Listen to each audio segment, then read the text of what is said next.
Muito bem, vamos iniciar nossa conversa um aprofundamento, vamos dizer assim, sobre a vida e as virtudes da menina benigna.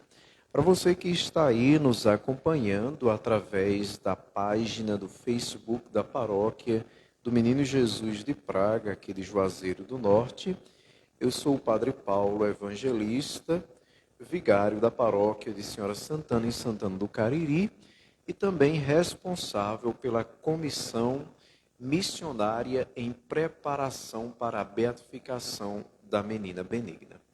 Essa comissão foi pensada o ano passado para que fosse um instrumento, né, de ligação entre a diocese e as paróquias de nossa diocese, preparando-as e animando-as para o momento da beatificação da menina benigna.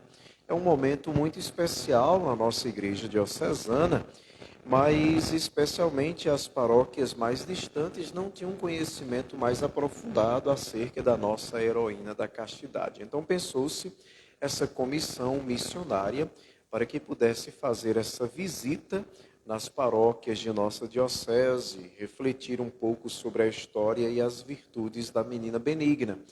Uma vez que nós celebraremos, né, a sua beatificação, mas nem sempre as pessoas têm realmente o conhecimento mais aprofundado acerca da vida e das virtudes da nossa heroína da castidade. Então, antes de mais nada, dizer que é um prazer estar aqui com você que está nos acompanhando. Peço também um favor muito simples, que é de você compartilhar esse vídeo, convidar outras pessoas, né, para que aprofundem o seu conhecimento acerca da serva de Deus, a Beata Benigna. Bom, será beatificada, né? Eu digo beata, às vezes me vem a palavra, me foge, porque de fato a igreja já reconheceu o seu heroísmo, já reconheceu o martírio da menina benigna e já aprovou a beatificação. O que nós estamos esperando é a celebração litúrgica, na qual será oficializado mesmo, né, e inscrito o nome da serva de Deus, a menina Benigna Cardoso da Silva, no livro dos Beatos, dos Bem-aventurados da Igreja de Deus. Vamos lá um pouquinho conhecer mais profundamente a história da menina Benigna. Alguns dados históricos. Benigna Cardoso da Silva é o seu nome, quarta filha de um casal de agricultores, José Cardoso da Silva e Teresa Maria da Silva, residentes em Santana do Cariri. Nasceu ela no dia 15 de outubro de 1928, em Santana do Cariri. Foi batizada no dia 21 de outubro do mesmo ano. Quando Benigna tinha uns 6 anos de idade, ela recebeu, em uma visita pastoral, lá em Santana do Cariri, o sacramento da confirmação, a crisma, né, pelas mãos do nosso segundo bispo diocesano, Dom Francisco. Né? O que mais nós podemos falar? Benigna tinha 4 irmãos, na verdade 5. Quando ela, 4 meses, 5 com ela, né? Quando Benigna fez entre 3 e 4 anos de idade, não se sabe ao certo, nós já procuramos bastante. Por exemplo, no livro de óbitos da paróquia e também outros livros da história, para averiguar e atestar quando ela perdeu os pais, mas disse que perdeu o pai quando tinha entre 3 e 4 anos de idade. Deixou a mãe grávida do 5º filho, né? O menino nasceu, recebeu o nome de Antônio, mas logo depois do batismo veio a falecer. Em seguida morreu a mãe também. Assim ficaram os 4 filhos órfãos de pai e mãe, sendo Benigna a caçula, uma vez que Antônio faleceu. Seus irmãos eram Alderi, Carmélia e Cirineu, ficando Benigna a 4ª e a mais nova. Pouco tempo depois, né, as irmãs de Benigna casaram e foram embora para o Pernambuco, ficando só ela e o seu irmão Cirineu, na companhia de duas senhoras, né? Benigna foi acolhida juntamente com seus irmãos por duas senhoras que eram filhas dos donos da terra onde já moravam seus pais como moradores e cultivadores da terra daqueles senhores. Uma dessas senhoras era quase cega e a outra era asmática. O tempo foi passando, obviamente que à medida que o tempo vai passando, as doenças vão se prolongando e afetando cada vez mais as pessoas. As irmãs de Benigna foram embora, ficou só Benigna e seu irmão Cirineu morando com essas duas senhoras. No final das contas, à medida que o tempo passou, a menina Benigna é que se tornou aquela que acabava cuidando dos afazeres da casa. Pois bem, gente, eu gostaria que nós pensássemos e refletíssemos que a santidade, ela é uma construção diária. Ninguém se torna santo da noite para o dia. Ninguém também se torna mártir da noite por dia. O martírio é uma construção. Lembremos das palavras de Jesus no Evangelho que diz exatamente assim: quem é fiel nas pequenas coisas também será fiel nas grandes. Quem é infiel nas coisas pequenas também será infiel nas grandes. A virtude se constrói a partir de coisas pequenas, como também os vícios. O heroísmo, a fidelidade, o martírio, o testemunho, a santidade, ela vai se construindo nas coisas concretas da vida. É sob esta palavra inspiradora que vem do Evangelho que eu gostaria de começar a refletir sobre as virtudes da menina Benigna, para que a gente amplie a visão, o conhecimento e o coração diante da grandeza de alma que era esta criança. Pois bem, a primeira virtude que eu gostaria de trabalhar é a virtude da bondade, da caridade, da misericórdia, da compaixão. Numa palavra, a virtude do amor. Benigna é o seu nome, mas benigna é também o seu modo de viver. São Paulo escreve, por exemplo, na carta aos Coríntios, sobre os dons do Espírito Santo. Um dos frutos do Espírito Santo, diz São Paulo, é a benignidade. Benigno pode ser um nome próprio, um substantivo, mas benigno pode ser também adjetivo, uma qualidade. O que é uma pessoa benigna? É uma pessoa capaz de viver o bem, capaz de exercer o bem, capaz de ser misericordioso, capaz de ser bondoso. A bondade era uma das virtudes que, de fato, tomava um espaço grandioso no coração, nas decisões e na vida dessa criança. O primeiro lugar onde se manifesta esse coração bondoso, o primeiro lugar onde se manifesta a benignidade, o primeiro lugar onde se manifesta o amor é na relação e no espaço da própria família. Lembremos que São João, na sua primeira carta, no capítulo 3, ele diz bem assim: filhinhos, amemos, não com palavras e com a língua, mas por atos e em verdade. Ninguém ama só com palavras, ninguém ama só com discurso. O amor se manifesta de forma concreta em atitudes, em gestos, em realidades palpáveis. E o primeiro espaço que Deus nos concede a graça para exercer essa vocação ao amor e essa virtude de ser bom é dentro da própria casa. Como se manifestava essa bondade na vida da menina Benigna? Primeiro, através do cuidado com aquelas duas senhoras. Ora, o tempo foi passando, a idade foi chegando, Benigna foi crescendo e aí se manifesta o seu cuidado para com aquelas duas senhoras. Era Benigna que ajudava nos afazeres domésticos. Era Benigna quem muitas vezes não, ela era mesmo, né? Quem cuidava daquelas duas senhoras quando estavam doentes, que lhes fazia chás e remédios caseiros, que lhes fazia companhia, que era sensível às suas necessidades, que gastava o seu tempo com cuidados concretos com aquelas duas senhoras.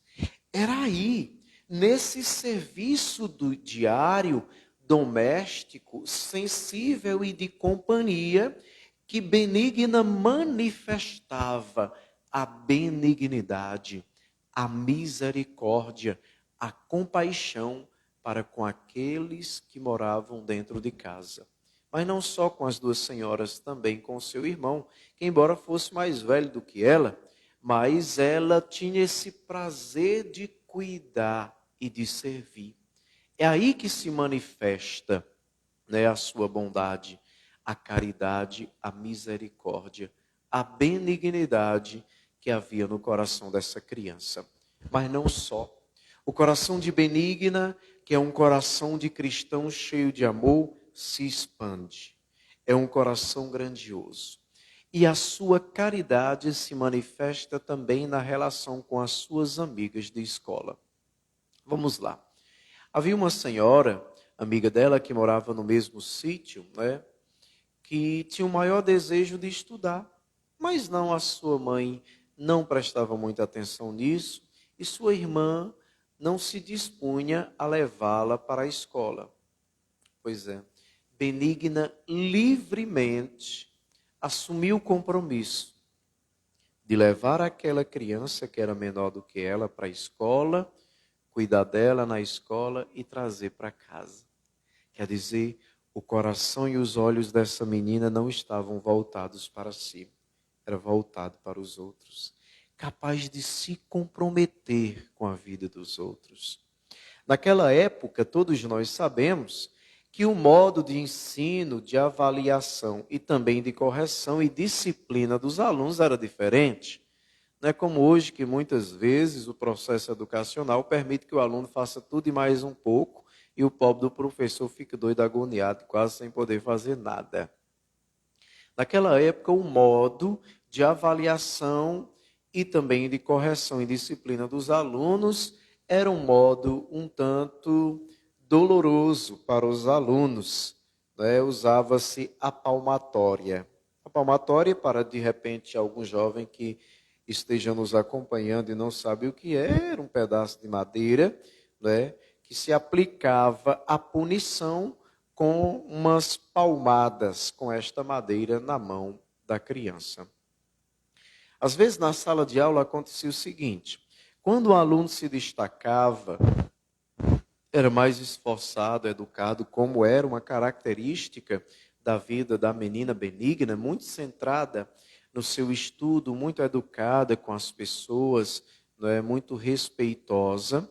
Às vezes o professor fazia o seguinte, fazia uma pergunta para o menino, ele não sabia, e dizia: pois então, Benigna, dê a punição no colega.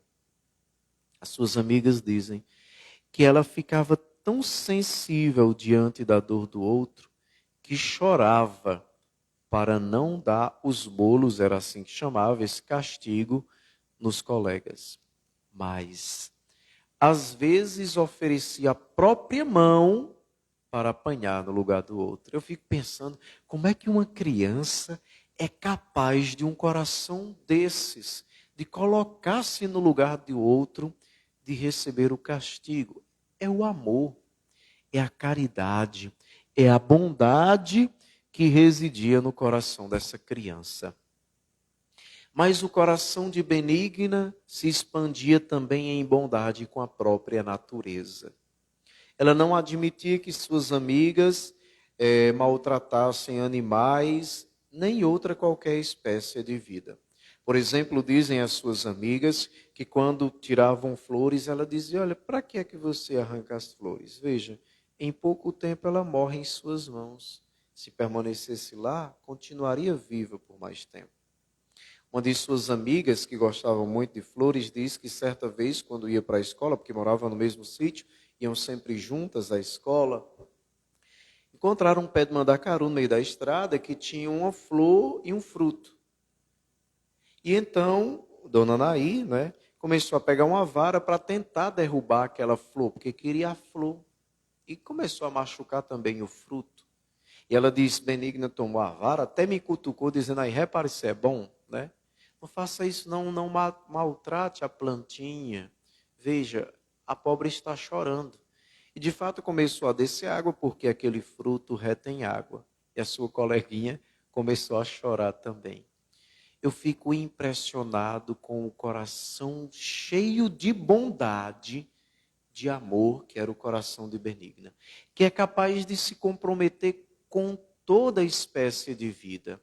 A vida humana, a vida em casa, a vida familiar, a vida com os amigos, vida que está presente também na própria natureza. O amor residia no coração dessa menina. E esta é a nossa principal vocação. São João, na sua primeira carta, capítulo 3, já diz, né? Quem ama, conhece a Deus, porque Deus é amor. Jesus, no Evangelho de São João, capítulo 13, na última ceia, no lava-pés, ele diz, olhe, nisto todos conhecerão que vocês são meus discípulos, se vos amardes uns aos outros. O amor é nossa vocação. São Paulo vai dizer que o amor é o pleno cumprimento da lei. Primeira virtude, a virtude da bondade, da generosidade, da sensibilidade, da caridade, do amor. Segunda virtude que eu gosto de falar sobre a vida da menina Benigna é a virtude do cuidado com a vida interior, ou vida de oração. Como eu falei na missa, né? Hoje a partir do Evangelho de Marta e Maria. Nunca esqueceu o cuidado da vida interior. Pois bem, Benigna ajudava em casa, estudava, abastecia a casa com o seu potinho, tinha uma vida cheia de serviços, mas não descuidava da sua vida interior. Não descuidava da sua vida de oração. Todos os dias rezava o Santo Terço. Depois que recebeu do padre Cristiano Coelho o livro do resumo da história sagrada, ela também mergulhou na leitura diária da palavra de Deus.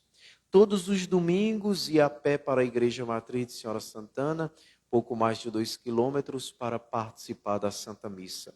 Toda primeira sexta-feira de cada mês, Benigna ia para a Igreja Matriz, se confessar, participar da Santa Missa, comungar, adorar o Santíssimo.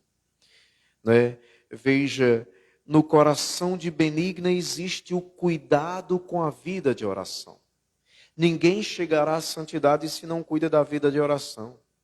Ninguém corresponderá aos apelos da graça, os apelos de Deus. Ninguém viverá o projeto de Deus em sua vida se não cultiva a vida de oração, que é a vida de intimidade com Deus. No livro que foi lançado em 2014 da Diocese, Benigna, um lírio no sertão nordestino, diz assim uma das suas amigas: o conteúdo, o assunto das conversas de Benigna era Deus. Outra dizia, outro dia, quando a gente vinha na igreja, que ela trazia as suas colegas e conversava sobre Deus e partilhava aquilo que aprendeu na catequese e as suas orações também, ia na igreja e dizia, olha, o primeiro lugar que vocês têm que ir é ali, no sacrário, onde Jesus está presente. A vida de oração que Benigna cultivava na sua simplicidade, na sua inocência, como criança, fez de Deus o centro da sua vida, a razão da sua existência. Deus era que norteava. Ora, se Deus era o centro da sua vida, todas as outras coisas só tinham sentido quando convergiam para Deus, quando estavam em comunhão com Deus. Isso é vida interior, isso é vida de oração, isso é espiritualidade. É quando nós estabelecemos uma relação profunda de amizade e de intimidade com Deus. Vida de oração. Gente, sem vida de oração, a gente não corresponde àquilo que Deus quer de nós. Sem vida de oração, a gente não consegue ser santo. Sem vida de oração, a gente não se salva. Por isso, um grande doutor da igreja, Santo Afonso Maria de Ligório, dizia bem assim: quem reza se salva, quem não reza se condena. Inclusive, é um livro que ele tem sobre oração. Em que consiste esta palavra do santo? É que só através da oração é que nós recebemos os auxílios da graça de Deus para poder corresponder a uma vida de santidade. Uma outra coisa interessante era a relação de Benigna com o seu corpo. Ela tinha uma relação com o seu corpo como aquilo que diz São Paulo em uma das suas epístolas. O nosso corpo é a casa de Deus. É templo do Espírito Santo. É morada de Deus. Suas irmãs de criação dizem que às vezes sua mãe queria fazer para Benigna um vestido que tivesse um decote maior, sem mangas por causa do calor, menor, acima do joelho. Em nenhum momento ela deixava e ela queria. Queria sempre com mangas, sem decotes e na altura do joelho ou abaixo.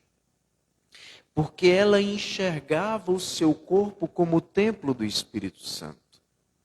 Então, era uma espécie, esse pudor e a modéstia com que ela tinha e se vestia, revelava realmente que ela reconhecia o seu corpo como morada de Deus, como templo do Espírito Santo. E aqui está uma coisa que a gente precisa recuperar. É esta visão do corpo não como objeto de prazer ou como qualquer outra coisa, mas é a visão do corpo como lugar da manifestação de Deus. Há um filósofo francês chamado Jean-Paul Sartre que diz: o corpo é o lugar da manifestação do ser. Ou seja, é através do meu corpo que eu posso evidenciar a grandeza do que eu sou. Né? O meu ser se manifesta nessa realidade concreta. Meu corpo não é uma coisa qualquer. Meu corpo não é um objeto. Quando Jesus se encarna, ou seja, toma a nossa carne, o nosso corpo, ele dá um valor todo especial ao corpo. O Verbo eterno, que assume a nossa natureza e assume a nossa carne, dá um valor todo novo à carne. E quando ele ressuscita, é que ele dá outro valor ainda mais elevado. Porque o mesmo corpo que ele assumiu do seio de Maria Santíssima, assumindo a nossa condição, que passou pelo sofrimento da cruz, é o mesmo que ressuscita. Então o nosso corpo é lugar da manifestação de Deus, templo do Espírito Santo. Ou seja, o Espírito de Deus mora em nós e se manifesta através do nosso próprio corpo. Por isso São Paulo diz: glorificai a Deus nos vossos corpos. Nós vivemos um tempo em que as pessoas muitas vezes transformam o corpo em objeto de prazer. Às vezes faz do outro um objeto de prazer e às vezes se faz um objeto de prazer. Isto é uma relação inadequada e desrespeitosa com o templo do Espírito Santo, que é o nosso corpo. Segunda coisa, a necessidade de cuidar do nosso corpo. Digo com relação à higiene e saúde.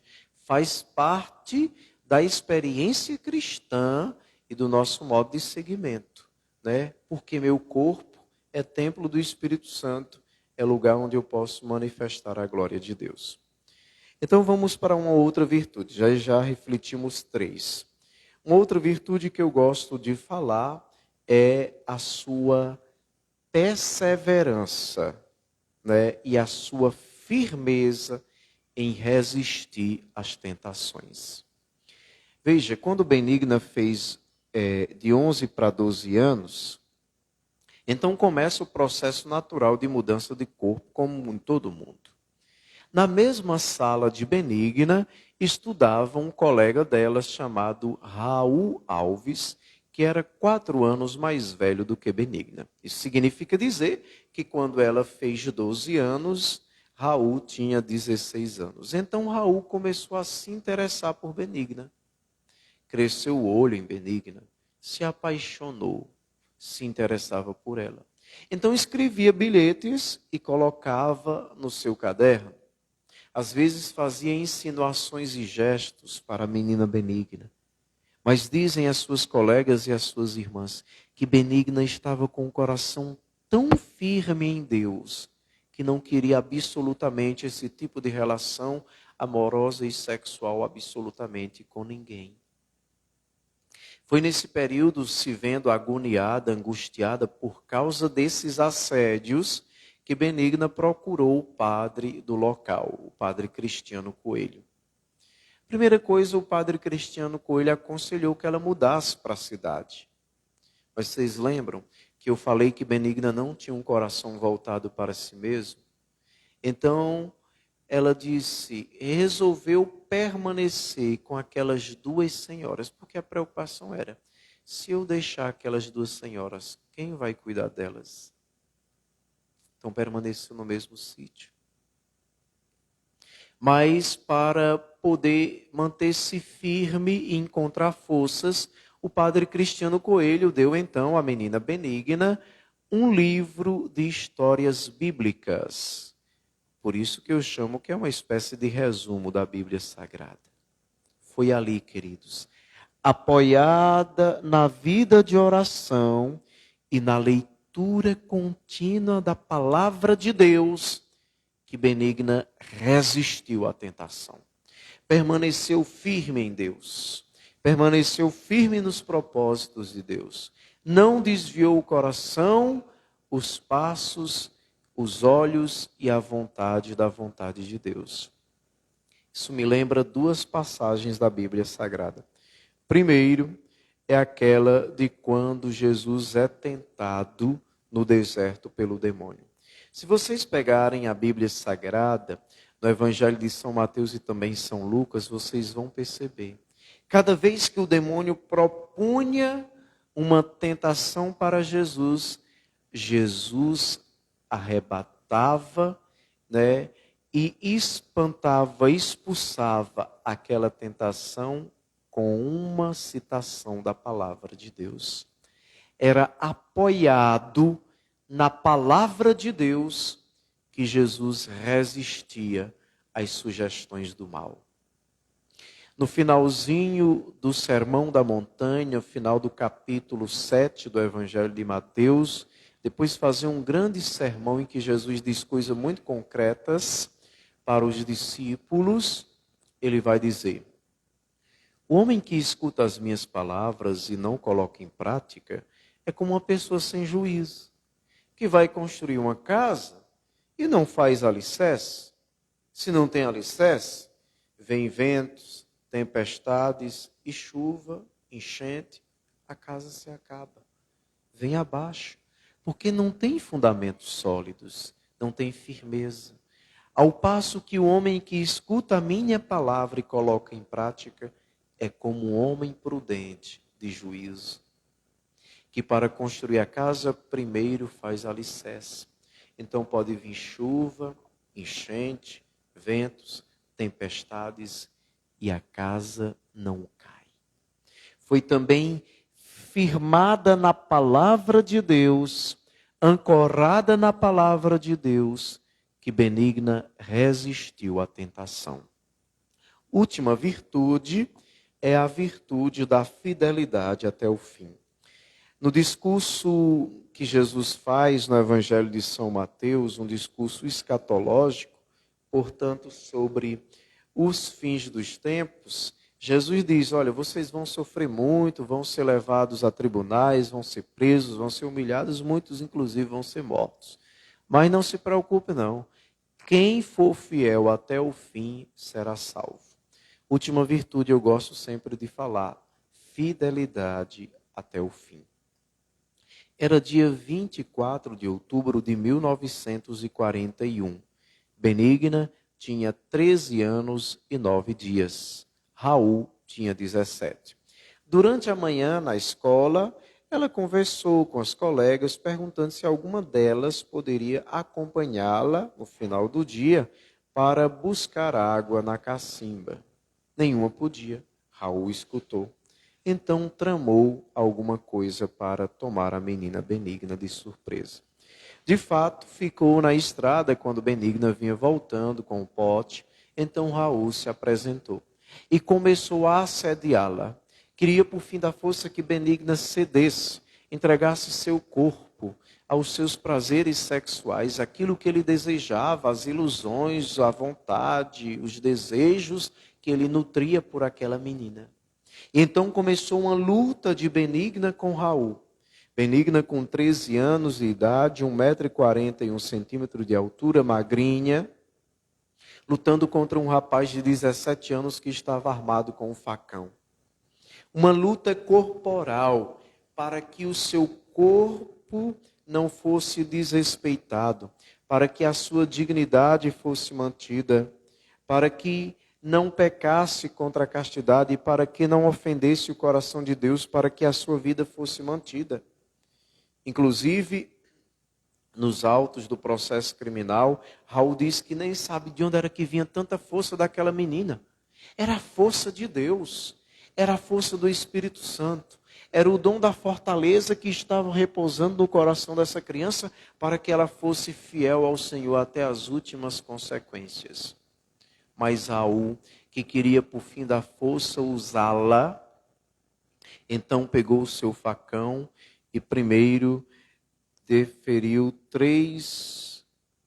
um corte na sua mão direita, cortando 3 dedos da mão direita dessa criança. Mas ela não cedeu, ela continuou lutando firme e forte para não ofender o coração de Deus, para ser fiel até o fim. Então Raul fez uma perfuração na altura dos seus rins, depois na sua cabeça e por último no seu pescoço. E foi assim, lutando até o fim, que a Benigna Cardoso da Silva, com apenas 13 anos de idade, preferiu morrer a ofender o coração de Deus. Heroína da castidade. Assim escreveu o padre Cristiano Coelho, que era diretor espiritual desta criança, quando ela morreu. Morreu às 16h no sítio Oiti. Heroína da castidade. Que sua santa alma sirva de modelo para nossas crianças e jovens e de proteção para as famílias de nossa freguesia, são os votos que faço à nossa santinha. Pois até o fim, até o último instante, Benigna foi fiel ao Senhor. Vocês lembram que eu iniciava dizendo: quem é fiel nas pequenas coisas também será fiel nas grandes. É porque Benigna foi fiel nas provas do dia a dia, que diante dessa prova radical, ela continuou fiel a Deus. É porque Benigna testemunhou a fé nas coisas pequenas, que ela chegou a testemunhar a fé com o seu martírio.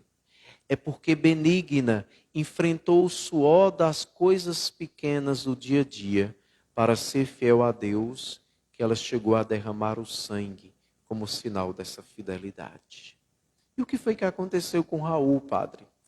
Raul foi descoberto, como era menor de idade, foi para uma casa de recuperação de jovens em Maracanaú.